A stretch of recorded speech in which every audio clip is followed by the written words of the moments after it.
Shalom, selamat pagi Bapak Ibu serta saudara yang terkasih. Kiranya berkat, damai sejahtera dan sukacita dari Tuhan Yesus Kristus senantiasa menyertai kita sekalian. Sebelum kita mendengarkan firman Tuhan dan renungan, marilah kita berdoa. Tuhan Allah Bapa yang Maha Baik, kami sungguh bersyukur atas kebaikan dan kemurahan-Mu, karena Engkau Tuhan yang selalu melindungi dan memberikan pertolongan dalam kehidupan kami.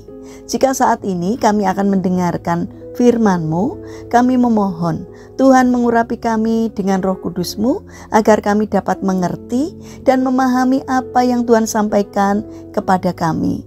Bimbinglah kami agar iman dan karakter kami semakin hari semakin baik dan semakin berkenan di hati Tuhan.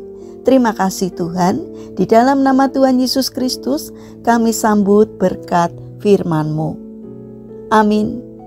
Bapak Ibu serta saudara yang terkasih, bacaan firman Tuhan saat ini diambil dari TB2, Kitab Mazmur pasal 27 ayat yang keempat.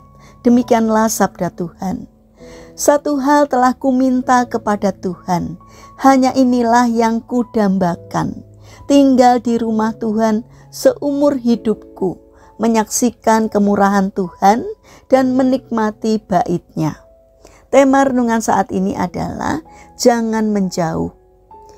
Bapak Ibu serta saudara yang dikasihi oleh Tuhan Yesus Kristus, ada seorang anak laki-laki kecil yang ingin bermain dengan ikan peliharaannya. Anak ini mengulurkan tangannya ke dalam akuarium, menangkap ikan yang mengglepar-glepar di tangannya, dan ia menaruh ikan itu di lantai, tepat di sampingnya. Lalu anak itu kembali bermain dengan mobil-mobilannya yang berserakan di lantai. Ia begitu asik main, hingga lupa dengan ikannya yang ditaruhnya di lantai.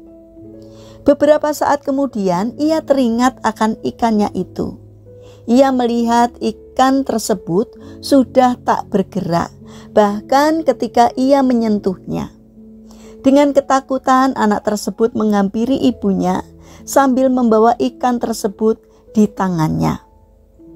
Ketika si ibu melihat ikan tersebut, dengan cepat ia mengambilnya dan menaruhnya kembali ke akuarium.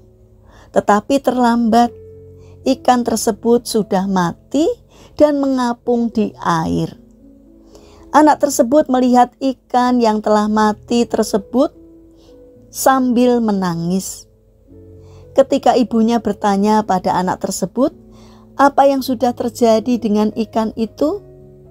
Dengan lugu ia menjawab, kami bermain bersama di lantai. Waktu kulihat lagi, ternyata ia sudah tidak bergerak lagi.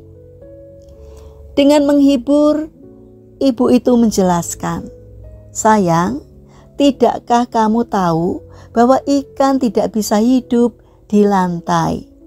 Tuhan menciptakan ikan untuk hidup di air. Bapak Ibu serta saudara yang terkasih, sama seperti ikan yang diciptakan untuk hidup di dalam air, demikian juga dengan manusia. Kita diciptakan untuk hidup dalam sebuah lingkungan yang khusus. Kita diciptakan untuk selalu ada dalam hadirat Tuhan dan selalu bergaul dengannya.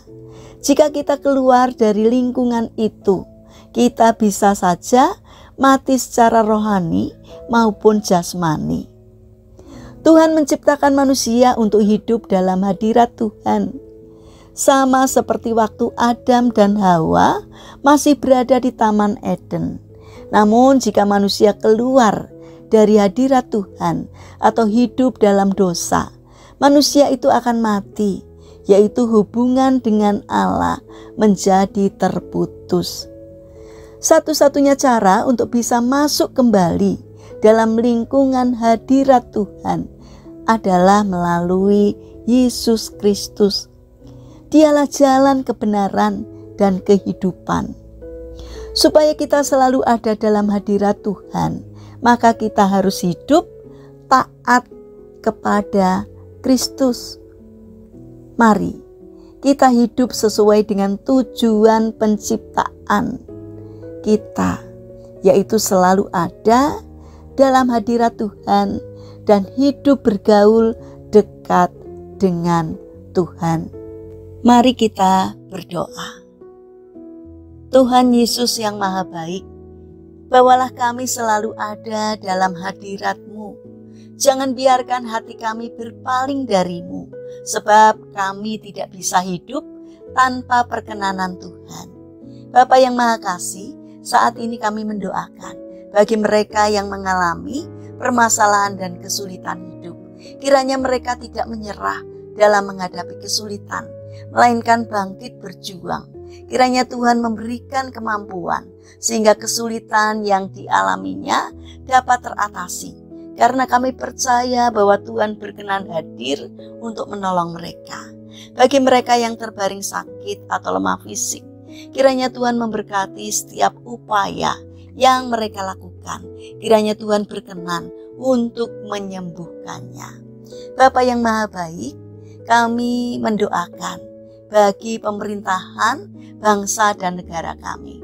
Kiranya Tuhan berbelas kasih untuk memberikan hikmat kepada para pemimpin dan pejabat pemerintahan. Berikanlah hati yang mau melayani masyarakat. Jauhkan dari segala tindakan menyalahgunakan jabatan, agar di dalam menjalankan tugasnya seturut dengan pimpinan Tuhan. Bapa yang Maha Baik, kami ingin menyerahkan setiap rencana dan aktivitas kami hari ini kepadamu. Berikanlah semangat kepada kami dalam menjalankan karya kami hari ini. Terima kasih Tuhan, kami serahkan seluruh doa dan permohonan kami hanya di dalam nama Tuhan Yesus Kristus. Amin. Puji Tuhan, Bapak Ibu serta saudara yang terkasih, kiranya firman Tuhan dan renungan hari ini dapat menjadi berkat bagi kita semua. Haleluya.